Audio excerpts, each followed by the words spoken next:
সরকারি বা বেসরকারি যে কোনো সংস্থাতেই আপনি কাজ করেন না কেন, সপ্তাহে একদিন ছুটি নেওয়ার অধিকার আপনার আছে। সরকারিতে তো জেনারেলি এই সমস্যাগুলো হয় না, হয় বেসরকারিতে। বিশেষ করে সেলস ফেলসে যারা চাকরি করে তাদেরকে আমি নিজেও দেখেছি যে সপ্তাহে 7 দিনই কাজ করাচ্ছে ম্যানেজমেন্ট, এবং তারাও চাকরি হারানোর ভয়ে সপ্তাহে 7 দিনই ডিউটি দিতে বাধ্য হচ্ছে। কিন্তু এক্ষেত্রে আমি বলে দিই, যে কোনো অর্গানাইজেশন হোক না কেন, তারা আপনাকে সপ্তাহে একদিন ছুটি দিতে বাধ্য। Factories act section 52, shops and establishment act section 11 and 12, minimum wages act section 13।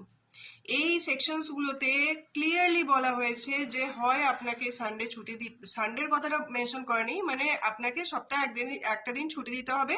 Sunday যদি নাও হয়, তার জন্য একটা কম্পেনসেটরি অফ বা উইকলি রেস্ট ডে সেটা আপনাকে দিতেই হবে। সেটা যতই এমার্জেন্সি সার্ভিস হোক না কেন, যতই যা কিছু হোক না কেন, আপনি এই ছুটিটা পেতে আপনার অধিকার আছে এই ছুটির, এবং আপনাকে সেই অর্গানাইজেশনও এই ছুটি দিতে বাধ্য।